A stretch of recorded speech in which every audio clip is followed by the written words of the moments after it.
اوس راځو دا یو مثال تاسو وایي تاسو ته زه یو بل حقیقت د دې مثال په ترڅ کې واضح کړم. هغه دا چې دا ځمکه، د بحر و بر، د زراعت، د هوا، د ستوري، د انسانان، حیوانات، خواړه، څښاک، دا هر څه پیدا کړي چا دي؟ الله پیدا کړي. دا دنیا چا پیدا کړي؟ ځمکه چا پیدا کړي؟ اسمان چا پیدا کړي؟ بچیان څوک ورکوي؟ ښځې څوک ورکوي؟ روزي څوک ورکوي؟ لږې را سره په زوره وایي که نه؟ څوک ورکوي؟ ژوند څوک ورکوي؟ مرګ څوک ورکوي؟ مال څوک ورکوي؟ که اخلي یې څوک؟ الله. دا خو طبیعي خبره ده، ټولې مني که نه؟ غیر د کمونستانو نه ټولې مني. که چې ټولې مني، دا هر څه پیدا کړي الله دی او قانون دی پکې د بل چا چلیږي. پیدا کړي دی الله یي او حاکم دی ورباندې بل څه. د خپل کور په باره کې نه مني. همدغه خلک چې دا په انسان باندې د انسان حاکمیت مني، دا بیا نه مني چې د ما په کور دی د بل چا حاکمیت مني، خو دا مني چې د الله په ځمکه د بل چا حاکمیت وي. ځمکه د الله وي، حاکمیت د باندې د بل چا وي. خو دا بیا نه مني چې کور دی د دوی حاکمیت د باندې د بل چا وي. د ځان په حق کې نه مني، د الله په حق کې مني. د ځان د سره چې لیونی هم نه مني، چې لیونی هم لاس کې څه شوي ته نه اخلي نه مني. هوښیار خلاصه کوي. نو عقلا دغه د سیکولرزم نظریه چې حاکمیت او قانون دی پکې د ما چلیږي، ځمکه دی وي د الله، ځمکه دی وي د الله او قانون دی پکې چلیږي د بل چا، دا د عقل سره برابره نه ده. لکه مثال چې ما تا ته وویلې، د خپل کور په باره کې ته د بل چا قانون نه منې، چې راپورته کېږي ژان یې پرې ماتوي، ځای په ځای ماته په خېټه باندې ښځې وژنې، ورته وایي چې ته څوک یې؟ کور به دې ما وي، لور به دې ما وي، ښځه به دې ما وي، مال به دې ما وي، زندګي به دې ما وي، خواري به پرې ما تېره کړې وي، او اوس په قانون پکې د تا منمه؟ ته نو څوک یې؟ یا به زه یم او یا به ته یې. د ځان په حق کې بیا دونه غیرت درځي، خو دا چې یو څوک راپورته کېږي د الله په ځمکه د الله قانون نه پرېږدي او هغه ته بیا بې تفاوته پراته وي، هغه ته بیا کفر نه وایي، هغه ته بیا ظلم نه وایي، هغه ته بیا عدالت وایي. نو سیکولرزم تر ټولو بد کفر دی، تر ټولو بد کفر. ځکه د پخوانیو مشرکانو به چې څه شرک کاوه، نو د خپل معبودان او خپل الهه، د خپل بوتان، دا مې داسې واړه الهان منل، چې دا خو داسې حقیقي الهان هم نه دي، دا داسې نور وسایط ونه شی دي چې دا موږ هغه اصلي اله ته وړاندې کوي. نو هغوی به هم هغه سلطه یا اولیا به د چا ګڼله؟ د الله. دلته د دې زمانې کافران، د سیکولرستان، دوی وایي چې د الله هېڅ را باندې تسلط نشته ده، هېڅ محاسبه نه لرم د الله په وړاندې باندې. نو تر ټولو بد کفر دا ده، ځکه دا د الله په حاکمیت باندې تجاوز ده، دا د الله په سلطان باندې تجاوز ده، د الله په بادشاهۍ باندې تجاوز ده. الله د خپل مخلوق نه، الله د خپل قوم نه، د خپل نظام نه چې دا هست کړی، د دې نه بېواکه کول دي چې وي د تا، خو قانون به پکې د ما چلېږي. دا دومره لوی کفر دی، دومره لوی ظلم دی. الله بېواکه کول دي. یو انسان به راپورته شي الله ته دی وایي چې ځمکه د تا وي، دا منم، خو قانون به پکې د تا نه منم، قانون به پکې د ما وي. انسانان هست کړي تا دي، خو قانون به ته زه چلوم، د تا قانون ته نه منم. نو وګورئ، دا انسان راپورته کېږي، د الله په مقابل کې درېږي او اعلان د حرب کوي، اعلان د جنګ کوي چې هو دې د تا، خو قانون د تا ته نه منم، نه په خپل ځان منم او نه په بل چا پرېږدم، او دا خپل قانون په خپل ځان نه منم او په بل چا باندې خپل قانون عملي کوم، دا د تا نه پرېږدم. دې ته وایي سیکولرزم. دا د سیکولرزم حقیقت دی. په عقلي لحاظ باندې خو تاسو وویلې چې دا مردود ده، عقل یې نه مني. د شرع په لحاظ باندې، د وحي په لحاظ باندې وګورو چې الله د حاکمیت او د قانون په باره کې څه فرمایي، چې د حاکمیت حق دا د چا، څوک باید حاکم اوسي. الله تعالی فرمایي: ألم تعلم أن الله له ملك السماوات والأرض. آیا ته په دې نه پوهېږي چې الله لره ده بادشاهي د اسمانونو او د ځمکې. بادشاهي د اسمانونو د چا ده او بادشاهي د ځمکې د چا ده؟ بادشاه ویلی کېږي چا ته چې قانون یې چلېږي، چې که قانون نه چلېږي، چې قانون یې چلېږي هغه ته بادشاه ویلی کېږي که نه، چې خپل قانون عملي کولی شي هغه ته بادشاه ویلی کېږي که نه. داسې ده که نه؟ که یو بېواکه چا ته بادشاه ویلی کېږي؟ نه ویلی کېږي. الم تعلم ان الله له ملک السماوات والارض. په بل ځای کې الله فرمایي ولم یکن له شریک فی الملک. نه یوازې دا چې الله د اسمانونو او د ځمکې بادشاه ده، مالک ده، څښتن دی، واکدار دی، شریک هم د ځان سره پکې نه مني. ګورې په سیکولرزم کې بیا کله کله یو درېیم قسم سیکولرزم دی، یو د روسانو سیکولرزم و د کمونستانو، دویم د غربیانو، او درېیم هغه سیکولرزم چې په اسلامي ممالکو کې حاکم شوی. په هغه کې دا ده چې نعوذ بالله د دوی په اصطلاح باندې وایي د الله تعالی سره به سمجوته وکړو که نه، څه پکې د تا څه پکې د منګه، څه به پکې د تا چلېږي، بس د نکاح او طلاق او رضا او دې شیانو کې به د تا چلېږي، نور په اقتصاد او نظام او سیاست او ډیپلوماسي په دې کې به د ما چلېږي. وایي د الله سره به د دوی په اصطلاح باندې څه وکړو؟ جوړجاړی به ورسره وکړو، شریک به شو ورسره. هغه یو ډله وایي چې الله نه پرېږدي په ځمکه باندې چې حاکمیت وکوي. د سیکولرزم معنا هم ده که نه؟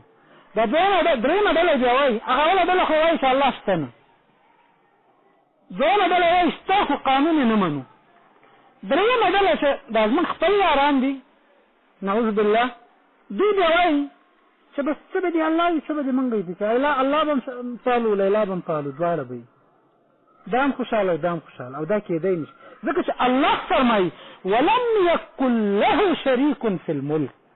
نشته دی الله لره شریک په بادشاهۍ کې. ګورې دلته د عبادت شرکت نه دی ویلی چې الله سره په عبادت کې څوک نه شریکوي، الله سره به څه شي کې نه شریکوي؟ بادشاهۍ کې به څوک نه شریکوي، حاکمیت کې به څوک نه شریکوي، نظام کې به څوک نه شریکوي. د عبادت خبره بېله ده. د ځینې خلکو په ذهن کې دا تصور ده چې زه خو عبادت کې خو الله سره څوک نه شریکوم، دا خو په دې بادشاهۍ نظام او قانون کې بس څه پکې د فرانسې، څه پکې د انګریز، څه پکې د امریکا، څه پکې د روس، دا خو نظام ده، دا خو پروا نه کوي نعوذ بالله. نه، الله فرمایي ولم یکن له شریک فی الملک. د الله سره په ملک او بادشاهۍ کې شریک نشته. د عبادت خبره په دې کې نه ده یوازې د بادشاهۍ او د حکم د واکدارۍ او د قانون او د نظام خبره ده. الله دا فرمایي چې په دې کې را سره شریک نشته ده. څنګه چې زه خالق یم همداسې به زه حاکم هم یم، داسې به زما حکم چلېږي، داسې به قانون هم زما وي. د قانون په اړه باندې الله فرمایي ان الحکم الا لله. قانون به نه وي، نظام به نه چلېږي مګر یوازې د الله. قانون به نه چلېږي مګر د چا به چلېږي؟ یوازې د الله قانون به چلېږي. دې ته حصر وایي چې د بل چا قانون به له سره چلېږي نه دا چې هغه دې هم چلېږي دا دې هم چلېږي، یا د ډېر د الله چلېږي لږ د بل چا چلېږي، نه، بیخي د بل چا قانون وي نه په دې ځمکه باندې غیر د الله نه. ان الحکم نه دی حاکمیت الا لله مګر یوازې الله لره. ګورې یوې خبرې ته لږ د ټولو توجه زه راګرځول غواړم، هغه ده چې د قرآن دغه آیتونه نه دي چې دا د حاکمیت، د نظام، د بادشاهۍ، د حکومت، د قانون خبرې پکې دي. په دې باندې دا زمونږ ملایان داسې بایپاس تېرېږي، بایپاس او چې فرنګ روډ ته نه تاو شي، بیخي پرې ورځي نه. ولې پرې نه ورځي؟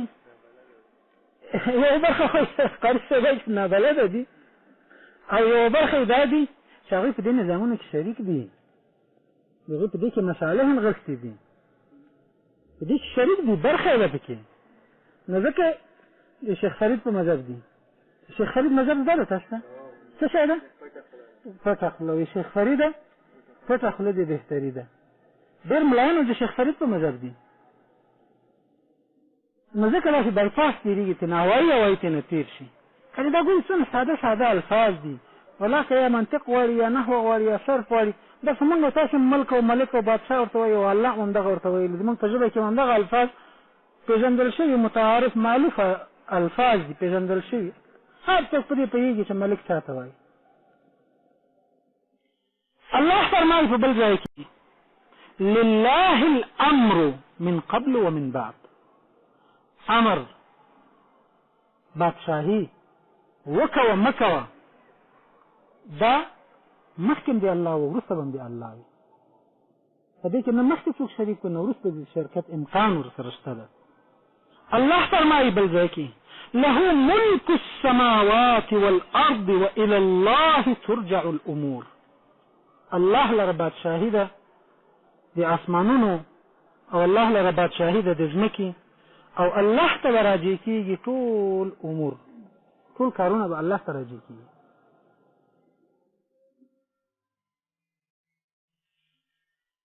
الله په بل ځای کې فرمایي ولا يشرك في حكمه احدا.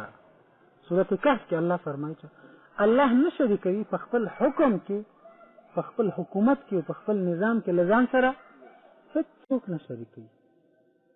شرکت امکان نشته چې الله دې څوک له ځان سره شریک کړي. بل ځای کې الله تعالی فرمایي ان الحكم الا لله. نه د حاکمیت او بادشاهي مگر الله لره. امر الا تعبدوا الا اياه. امر کړی دی الله چې عبادت به نه کوئ مگر یوازې او یوازې دی الله. دلته دا عبادت ګورئ د حکم نه وروسته په دې سیاق کې ذکر کړی لکه مراد چې له دغه ډول عبادت نه کوم عبادت وي؟ د حاکمیت او د حکم عبادت چې قانون به نه منئ. امر کړی دی الله چې قانون به نه منئ مگر یوازې الله. ځکه مخکې سیاق کې د حکم ټکی ذکر شوی دی او وروسته بیا د عبادت ذکر شوی دی. نو داسې ښکاري لکه د عبادت چې دلته د حکم څه شی وي تفسیر یې معنا وي چې یعنې دلته دغه د عبادت چې مراد ده دا د مخکینی عبادت سره حکم ذکر شوی دی دغه. بل ځای کې الله تعالی فرمایي ان الحكم الا لله عليه توکلت. حکم نه ده مگر یوازې دی الله، په همدغه الله باندې ما توکل کړی دی. بل ځای کې الله فرمایي وما اختلفتم فيه من شيء فحكمه الى الله. په هر څه کې چې تاسو سره مختلف شوي نه پې جوړېدئ حکم راجع کړئ الله ته. دلته من شيء عربي کې دا تنوین چې ده تنکیر تنوین په هر شي باندې اطلاق کېږي، دی کې عمومیت دی. نه بس په خاص شي کې چې عبادت کې سره نه جوړېدی نو بیا کتاب ته رجوع کوي چې د عبادت په څه ډول ده. نه، هر شي کې چې سره نه جوړېدی او اختلاف هم راته نو بیا تاسو الله ته رجوع کوي، که هغه اقتصاد و، که تجارت و، که نظام و، که حاکمیت و، که اخلاق و، که عبادت و، که هر شی و هغې کې به تاسو رجوع کوئ او چاته؟ الله ته به رجوع کوئ. وما اختلفتم فيه من شيء فحكمه الى الله. الله بدي كفرمي ذلك بأنه إذا دعي الله كفرتم وإن يشرك به تؤمنوا فالحكم لله العلي الكبير.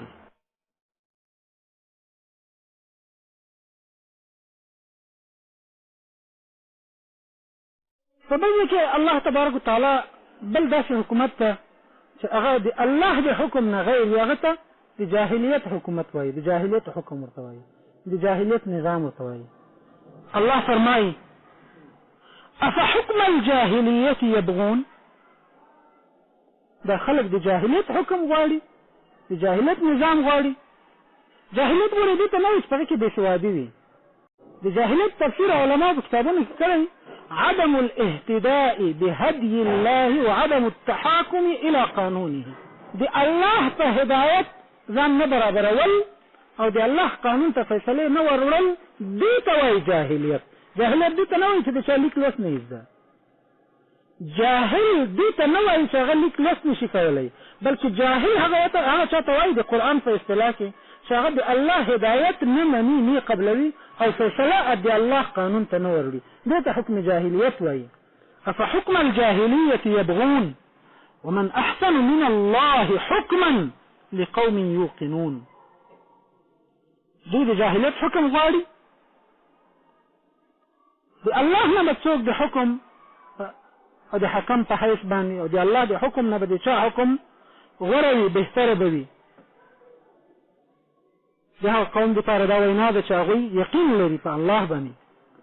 الله فرمایي بل ځای کې افغیر الله ابتغي حکما وهو الذي انزل اليكم الكتاب مفصلا. نور ډېر آیتونه دي چې په هغې کې د سیکولرزم نظریه یو مخرج شوی ده، هغه ده چې د چا چې دا مخلوق د قانون به هم د همغه وي. دا مخلوق چې د چا ده، دا دنیا چې د چا ده، دا کون چې د چا ده، دا هوا چې د چا پکې چلیږي، دا ستوري چې د چا پکې ځلیږي، دا لمر چې د چا پکې رڼا کوي، دا سپوږمۍ چې د چا پکې راخیږي، قانون به هم د همغه وي پکې که نه. عقل هم دا وایي د خپل کور په باره کې د بل چا قانون نه مني، او د الله د دنیا په باره کې د الله د کون په باره کې دا خبره مني، ځان ته په باندې غیرت درځي او د الله په حق کې غیرت نه درځي. کافرانو به ویل، الله حکایت کوي، یقولون هل لنا من الامر شیء قل ان الامر كله لله.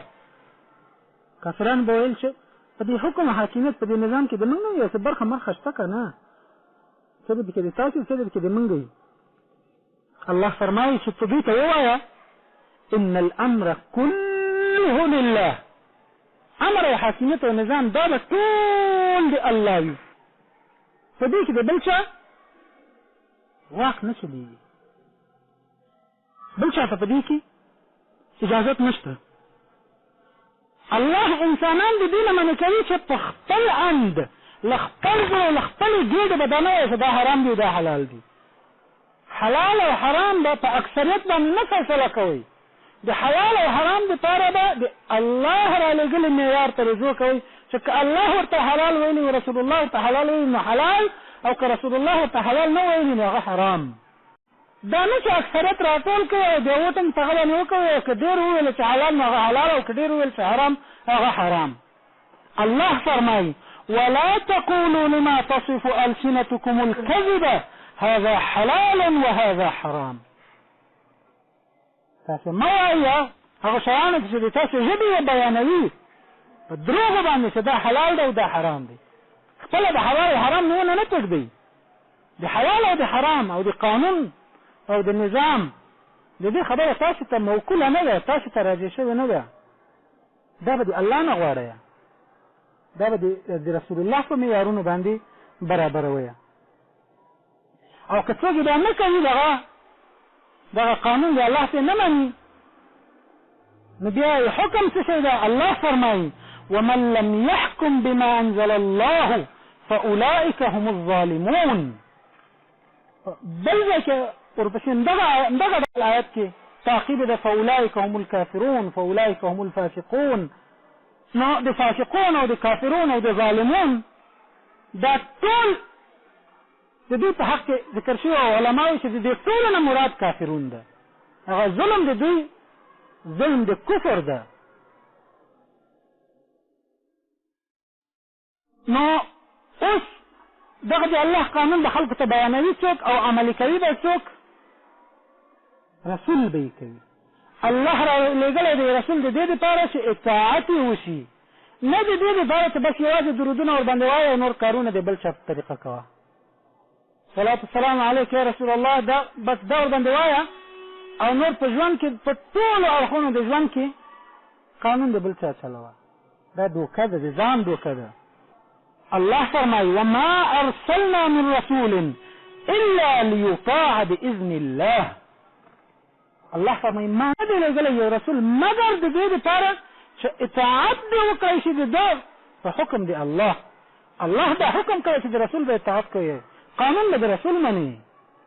دا نه چې په رسول باندې یوازې درودونه وایه، هغه په درودونو خوشحاله وه او نور په قانون منلو باندې خوشحاله وه. دغسې نه کېږي. وما كان لبشر أن يؤتيه الله الكتاب والحكم والنبوة ثم يقول للناس كونوا عبادا لي من دون الله. د رسول په حق ته رسول ته دا اجازه نشته ده چې الله دې کتاب ورکړی او الله دې د علم ورکړی نبوت دې ورکړی او دې خلق ته وایي چې اوس نه د کیسې د خاص د ما منې هغه نه چې الله ما ته ویلي د نفس نه یو څه نور راوباسي د شریعت مخالف او هغه ته وایي چې اوس نه دا را سره منې بلکې رسول به دا وایي ولکن کونوا ربانیین رب ته منصوب رب ته راجع وشيږي رب والا وشيږي الله والا وشيږي بما كنتم تعلمون الكتاب وبما كنتم تدرسون. نور په لسګونو په سلګونو آیتونه دي چې هغه موږ ته دا راپه ګوته کوي واضح کوي راته چې حاکمیت نظام قانون حکومت قضا دا د هر څه د الله وي ځکه چې موږ الله یو دا دنیا د الله ده دا ځمکه د الله ده دا هر څه هڅ کړي الله دی خالق د دو الله ده چې خالق الله ده نو مالک هم الله ده او چې څوک د څه مالک وي قانون او خبره چې د مالک چلیږي او کله د بل څه د مالک به چلیږي کنه. ولې څه ساده مثال تاسو ته بیان کوم یو کور ته نیولې دی په کرایه باندې نو په کرایه خو ته مالک نشې کنه ته خپل کې اوسېږي اوس په دغه کور کې ته تبدیلی په خپل امر راوستلی شي چې یو میخ ته کوهی هم نو څه به کوې مالک نه به اجازه اخلي اندکترین تغییر په هغې کې نشي راوستلی.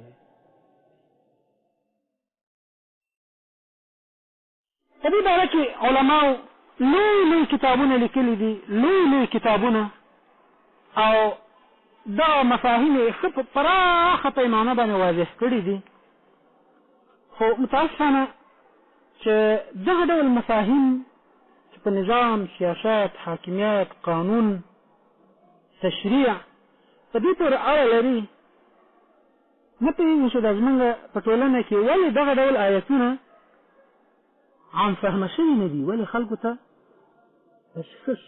سپین ښکاره واضحه بیان شوي نه دي ځکه که خلکو ته دا داسې سم داسې په نره بیان شوي وی نو بیا زمونږ خلکو په پټو سترګو چا د کمونیست قانون او چا د صهیونیست قانون او چا د هندو قانون چا د بل چا قانون به یې نه مانه ځکه د الله قانون دا تر ټولو غوره قانون دی.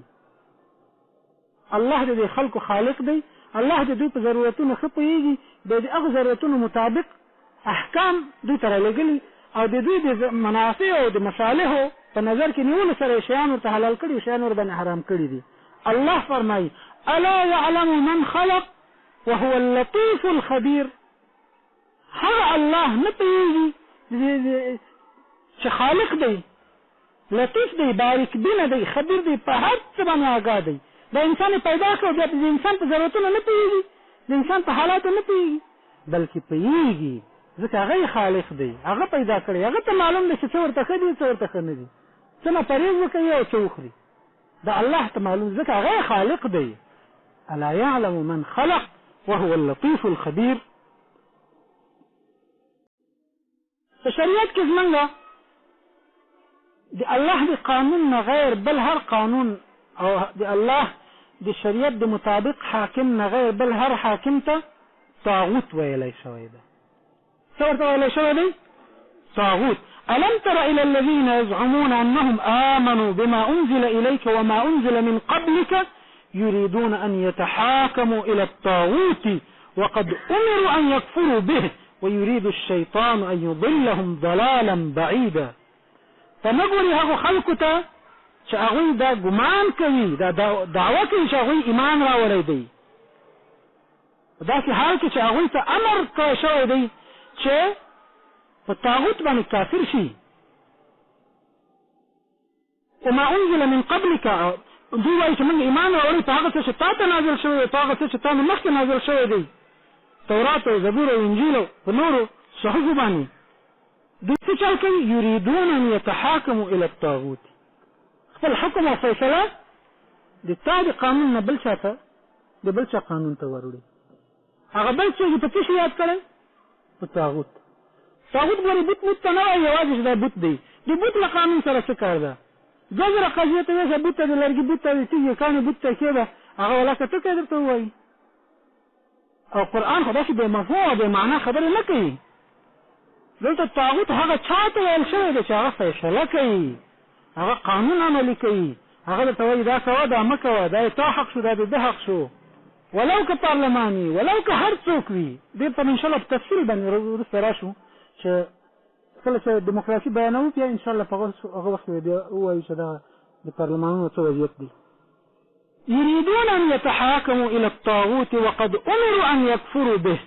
دوی خپل فیصله وروړي طاغوت ته په داسې حال کې چې دوی ته امر کړی شوی دی چې دوی په طاغوت باندې کافر شي، خو شیطان غواړي چې دوی ګمراه کړي او په ګمراهۍ کې تر لرې لرې سرحده ورسوي. ويريد الشيطان أن يضلهم ضلالا بعيدا. او په قرآن کریم کې په اسلامي شریعت کې هغه چاته چې د خلکو ترمنځ په خپل امر فیصلې کوي د قرآن او د حدیث مطابق او د شریعت مطابق نه کوي، هغه ته رب هم ویلی شوی چې دا دوی په خدایي په ربوالي باندې نیولي، په ربوبیت باندې نیولي دي.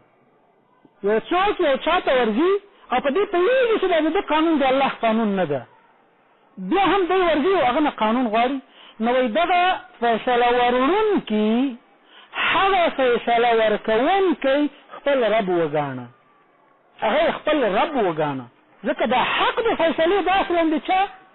د الله د رب.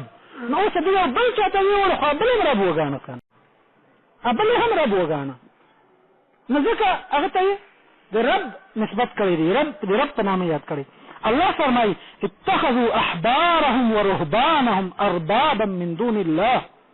دوی خپل پیران او ملایان د مسیحیت او د یهودیت هغه ارباب نیولي دي د الله نه پرته.